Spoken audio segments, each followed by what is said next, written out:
اعوذ باللہ من الشیطان الرجیم بسم اللہ الرحمن الرحیم ولما جاء موسیٰ لمیقاتنا، اور جب موسیٰ پہنچے ہمارے وقت مقرر پر،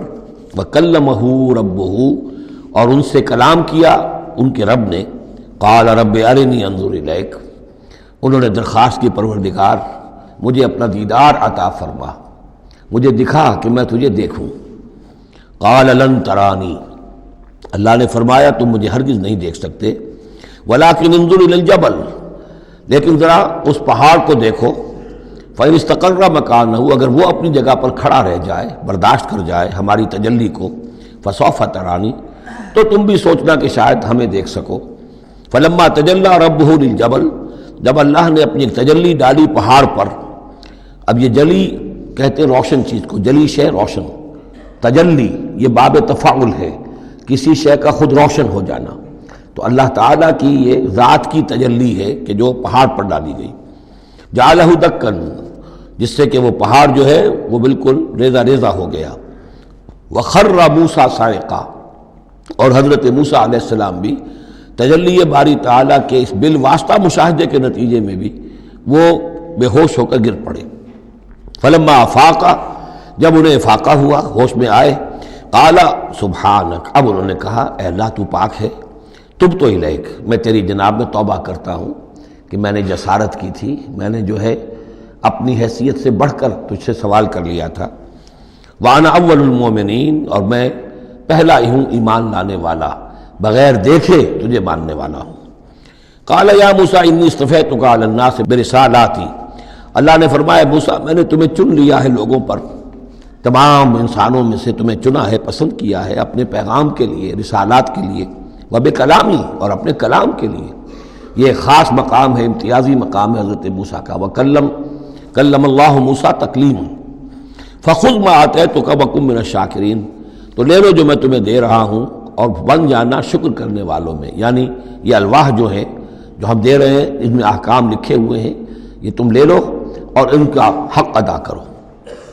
وَكَتَبْنَا لَهُ فِي الْأَلْوَاحِ، اور ہم نے لکھ دیا اس کے لیے تختیوں پر، وہ پتھر کی تختیاں، مِن كُلِّ شَيْءٍ مَوْعِظَةً، ہر طرح کی نصیحت، وَتَفْصِيلًا لِكُلِّ شَيْءٍ، اور ہر طرح کے احکام کی تفصیل، یعنی جو بنیادی احکام ہیں، موٹے موٹے احکام ہیں، یوں سمجھیے کہ وہ در حقیقت ایک طرح سے ڈینجر سگنلز ہیں۔ اگر آپ کسی پہاڑی راستے پر جا رہے ہیں تو جگہ جگہ آپ کو نشانات ملتے ہیں کہ ذرا یہاں بچ کے گزرنا، تو شریعت خداوندی جو ہے وہ بھی در حقیقت انسانی تمدن کا جو پیچیدہ سفر ہے اس میں ڈینجر کوشنز ہیں، ڈینجر سگنلز ہیں، یہاں اس سے ذرا دور رہنا، اس سے ذرا ہٹ کر رہنا، اس کے اندر اندر آدمی جو ہے وہ اپنی محنت کرے، کوشش کرے، جدوجہد کرے، مباحات کے دائرے کے اندر جو بھی اس کا ہے چوائس اس کو اختیار کر لے، لیکن جو محرمات ہیں وہ حدود ہیں، تلک حدود اللہ فلا تقربوہا۔ تو شریعت کی جو آسمانی شریعت ہے اصل بنیاد یہی ہے کہ زندگی کے ہر گوشے سے متعلق چند موٹے موٹے احکام دے دیے، اس کے اندر جو ہے وہ کھلا چھوڑ دیا انسان کو کہ اب اس کے اندر اپنی سمجھ سے، اپنے اجتہاد سے، اپنی کوشش سے، اپنی عقل کو بروئے کار لا کر کام کرو۔ وَكَتَبْنَا لَهُ فِي الْأَلْوَاحِ مِن كُلِّ شَيْءٍ مَوْعِظَةً وَتَفْصِيلًا لِكُلِّ شَيْءٍ فَخُذْهَا بِقُوَّةٍ، تو اے موسیٰ اس کو تھام لو مضبوطی کے ساتھ، وَأَمُرْ قَوْمَكَ، اور اپنی قوم کو بھی حکم دو، يَأْخُذُوا بِأَحْسَنِهَا، کہ وہ اسے پکڑیں، اس کو تھامیں اس کی بہترین صورت کے اندر۔ اس کے مراد کیا ہے کہ ہر معاملے کے اندر درجے ہوتے ہیں، آپ کو ایک چیز بتائی جا رہی ہے، اس میں ایک درجہ اونچا ہے، ایک اس سے کمتر ہے، آپ اونچے سے اونچے درجے کی طرف آنے کی کوشش کیجیے۔ یہی بات جو ہے مسلمانوں سے بھی پھر کہی گئی ہے، آخری پاروں میں ہم دیکھیں گے چل کر کہ وہ لوگ کہ جو کلام کو سنتے ہیں، یستمعون القول فیتبعون احسنہ، وہ کلام کو سنتے ہیں پھر جو اس کی بہترین بات ہوتی ہے اس کو اختیار کرتے ہیں۔ ایک یہ ہوتا ہے آدمی سوچتا ہے کچھ اور کمی والی بات ہو جائے، ڈھیل ہو جائے، رعایت ہو جائے، چلیے پاس مارکس مجھے مل جائیں، مجھے فرسٹ ڈویژن نہیں چاہیے، مجھے سیکنڈ ڈویژن نہیں چاہیے، ڈسٹنکشن نہیں چاہیے، پاس ہی ہو جاؤں۔ لیکن یہ معاملہ دین میں نہیں ہونا چاہیے، یہ معاملہ دنیا میں کرو، دین میں اچھے سے اچھا، اعلی سے اعلیٰ، جیسا کہ ہم پڑھ چکے ہیں سورہ مائدہ کے اندر، اذا اتقوا وآمنوا وعملوا الصالحات ثم اتقوا وآمنوا ثم اتقوا واحسنوا واللہ یحب المحسنین، ہے جستجو کہ خوب سے ہے خوب تر کہاں، کیوں نہیں بہتر سے بہتر کی طرف جاتے؟ جتنا آج وقت لگا رہے ہو دین کے لیے اس سے زیادہ لگاؤ کل، اور پرسوں اس سے آگے تمہارا قدم پڑنا چاہیے، نہ یہ کہ آدمی جو ہے وہ پیچھے کی طرف دیکھے۔